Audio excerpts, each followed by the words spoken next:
कहते हैं कभी कभी कि माँ बाप जो कुछ भी अपने बच्चे के लिए कहते हैं या करते हैं वो बिल्कुल सही होता है, लेकिन बच्चे उनकी बातों को नज़रअंदाज करते हैं। आज आपको एक ऐसी ही कहानी सुनाता हूँ। नमस्कार दोस्तों, राउंड अप हॉरर में आप सभी का स्वागत है। मैं लेकर आया हूँ एक ऐसी कहानी जिसे सुनकर आपकी रोंगटे खड़े हो जाएंगे। अगर इस कहानी को आप अकेले सुन रहे हैं तो अभी भगवान का नाम ले लो और कहानी को अंत तक सुनो। तो चलो बढ़ते हैं। डर की दुनिया में आप सभी का स्वागत है। तो अब तक हमने सुना कि कैसे सिया एक पहाड़ पर जाती है। वहाँ पर रात के समय उसका मंगेतर उसे छोड़कर वहाँ से चला जाता है। सिया रात के समय बहुत ही ठंड के मारे कांपने लगती है, लेकिन उसे कुछ पैरों की आवाज़ सुनाई देती है, चलचलाहट सुनाई देती है। वह बहुत ही ज़्यादा डर जाती है। ठंडी हवाएं और बिजली भी कड़कने लगती है।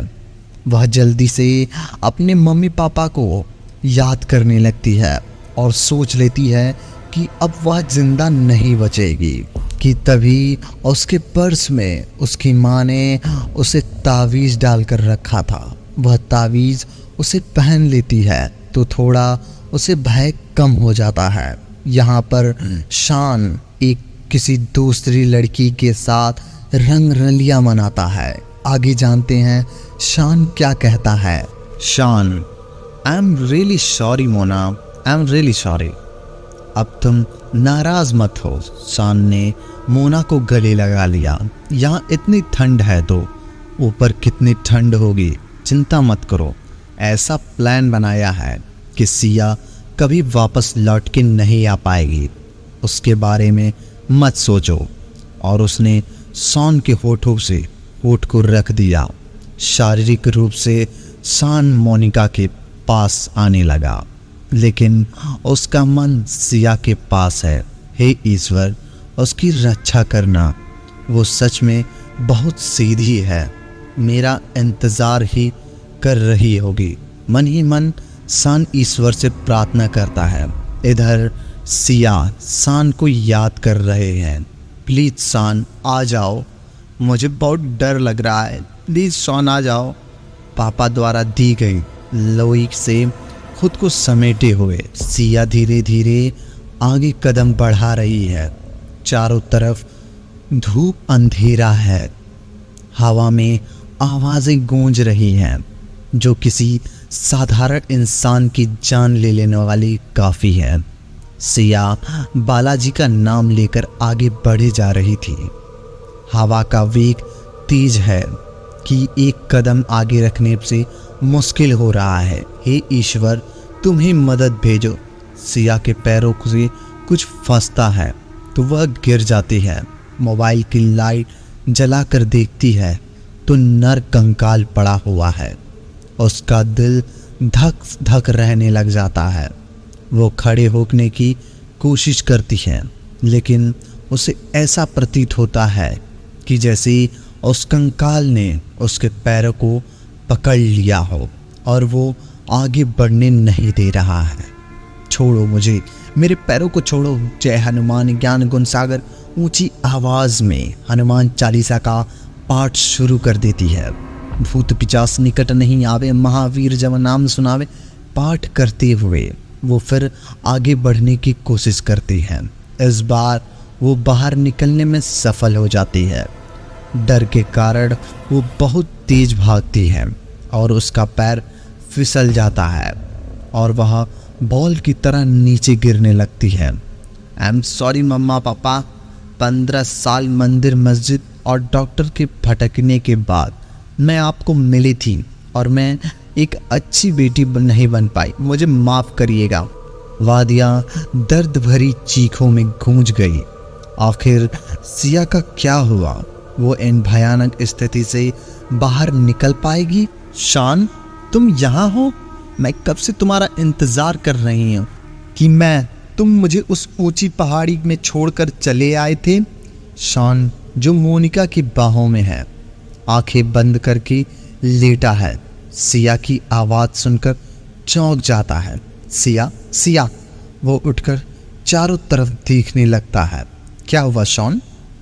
क्या हुआ? तुम ऐसे उठ क्यों गया? मोनिका ने उठते हुए पूछा। मोनिका, सिया आई है। वो मुझे ढूंढते हुए यहाँ तक आ गई है। सिया का भाव तुम पर ऐसे सवार है कि हर जगह तुमको सिर्फ वही दिखती है। छोड़ दो उसको वहाँ अकेले। Let's make a love. Siya सच में मुश्किल में है। मोनिका, मुझे उसके पास जाना ही होगा। वो मुझे बुला रही है। मैं उसके साथ इतना बड़ा छल नहीं कर सकता। छल? व्हाट द हेल छल? तुम ऑलरेडी कर चुके हो। जिस पहाड़ पर तुम उसे छोड़कर आए हो वहाँ से कोई वापस लौट कर नहीं आया है। कोई भी रात में बिताने से सफल नहीं हो सकता है। जानते हो ना ये सब? मुझे सब पता है। मुझसे गलती हो गई है, लेकिन मुझे अब उस गलती को सुधारना है। इतनी रात में जब चारों ओर घंघोर अंधेरा है, तुम कैसे उसे खोजोगे? नहीं पता, लेकिन मुझे जाना होगा, कहकर शॉन टेंट के बाहर आ जाता है। उसके पीछे मोनिका भी बाहर आ जाती है। बाहर आते ही दोनों आश्चर्यचकित हो जाते हैं। सारे टेंट कहाँ गए? अरे, सारे लोग तो गायब हैं। मोनिका, सब लोग कहाँ हैं? तुम्हें चढ़ गई है। उस तरफ देखो, सारे टेंट वहीं हैं। मुझे क्यों नहीं दिख रहा है? Because you are drunk. Monica, मुझे बहुत डर लग रहा है। ओह, वो देखो कौन खड़ा है। सिया आ गई है। तुम सच में पागल हो गई हो। तुम्हें कहाँ सिया दिख रही है? वो वहाँ खड़ी है। अरे, उसके सिर से खून निकल रहा है। सिया, आई यू ओके? और वो अंधेरे की तरफ दौड़ गया। मुझे सिया क्यों नहीं दिख रही है? कहते हुए मोनिका भी शॉन के पीछे भागी। रुको शॉन, रुक जाओ।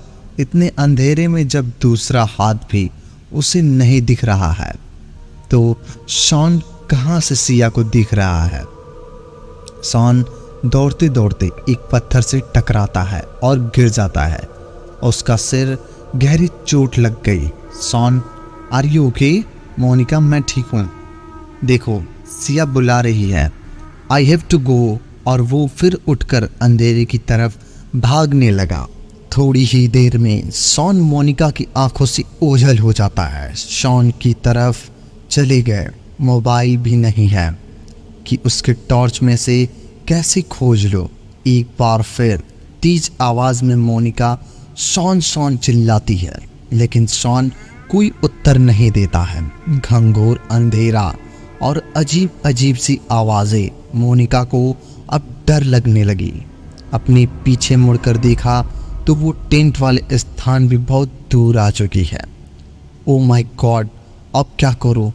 मुझे कुछ समझ नहीं आ रहा है। शांति पीछे जाऊंगा तो टेंट दूर हो जाऊंगी, और नहीं गई तो शॉन सच में सिया के पास चला जाएगा। कुछ दूर चलने पर मोनिका कुछ आहट महसूस होता है। लगता है शॉन यहाँ है, और उसी दिशा में मोनिका घूम जाती है। हर कदम के साथ आहट पास महसूस हो रही है, लेकिन फिर भी कदम आगे बढ़े जा रहा है। आवाज़ तो यहीं से आ रही है। कोई दिख क्यों नहीं रहा है? Shawn, Shawn, can you hear me? वापस आ जाओ। सुबह सिया के पास चलेंगे। Please come back. सुबह क्यों? अभी क्यों नहीं? कौन? कौन? सिया? कोई उत्तर नहीं मिला। मिलने पर मोनिका की आवाज़ तरफ बढ़ी। कौन है वहाँ? कोई बोल क्यों नहीं रहा? फिर भी कोई उत्तर नहीं मिला। शॉन, कहाँ चले गए तुम? अब इतने अंधेरे में मैं कहाँ ढूंढ नहीं सकती। जाओ अपनी सिया के पास। लगता है नाटक करते करते तुम्हें सच में उससे प्यार हो गया है, और इस कंडीशन में मैं तुम्हारी कोई हेल्प नहीं कर सकती। Go to hell. कहते हुए मोनिका वापस पलटी। तभी वो घबराकर चीख उठी। सिया, तुम यहाँ मेरे पीछे खड़ी हो, और शॉन तुम्हें पूरे जंगल में ढूंढ रहा है। वो मुझे ढूंढ रहा है लेकिन क्यों ढूंढ रहा है? उसने ही तो मुझे उस पहाड़ी पर मरने के लिए अकेला छोड़ दिया था। फिर उसने ढूंढने की क्या ज़रूरत है? तुम्हें कोई गलतफहमी हो गई है। दरअसल वो रास्ता भटक गया था। बहुत मुश्किल से वो हमारे पास आया। फिर उसने टॉर्च ली और तुम्हें खोजने के लिए निकल गया। तुम क्या कर रही हो यहाँ? तुम्हें तो अपने कैंप में होना चाहिए था। मुझे लगा शॉन अकेले कहीं मिस ना हो जाए, इसलिए मैं उसके पीछे पीछे आ गई। अच्छा शॉन, क्या मोनिका सच कह रही है? पीछे पलटते हुए सिया ने कहा, I am sorry but Monica is lying. मैं तुम्हें जानबूझकर उस पहाड़ी पर अकेले छोड़कर आया था। मैं रास्ता नहीं भटका था, मुझे माफ़ कर दो। What the hell are you saying Shawn? Siya देखो, यहाँ पर बहुत अंधेरा हो रहा है। चलो अपना टेंट में चलते हैं, वहाँ पर मिलकर बात करेंगे। लो, मैं रोशनी लेकर देती हूँ। और सिया भी अचानक से वहाँ पर उजाला कर दिया, लेकिन वो उजाला अंधेरे से ज़्यादा भयानक है। सिया, तुम्हें तो कितना खून बह रहा है। तुम्हारी ऐसी हालत किसने की? मैं तुम्हारा चेहरा भी नहीं देख सकता। मत देखो, शॉन का देख लो, वो तुम्हें पसंद है ना? मोनिका शॉन की तरफ बढ़ती हुई फिर उसे ठिठक कर खड़ी हो जाती है देखकर। शॉन, तुम्हें भी इतनी चोट कैसे लग गई? चलो शॉन, टेंट में चलो, मैं तुम्हारी मरहम पट्टी करती हूँ। अब हम टेंट नहीं जा सकते हैं, सिया ने कहा। क्यों? टेंट क्यों नहीं जा सकते हैं? शॉन, इसकी बात मत सुनो, तुम मेरे साथ चलो। मोनिका, अब हम उस टेंट में नहीं जा सकते हैं। अब वो टेंट हमारी दुनिया का हिस्सा नहीं है। तुम्हारी दुनिया? हाँ मोनिका, मैं शॉन को अपने साथ ले आई। अब ये मेरी दुनिया का हिस्सा है। मोनिका सुनते ही अंदर से कांप गई। अब उसे समझ नहीं आ रहा था कि वो क्या करे। आखिर क्या हुआ था सिया के साथ और शॉन के साथ? आखिर दोनों की ऐसी हालत किसने की थी? जानने के लिए मिलते हैं अगले भाग में। तब तक के लिए धन्यवाद। अगर कहानी पसंद आई हो तो वीडियो को लाइक और चैनल को सब्सक्राइब कर दो, ताकि हमारी आने वाली कहानियाँ सबसे पहले आप तक पहुँचे। धन्यवाद।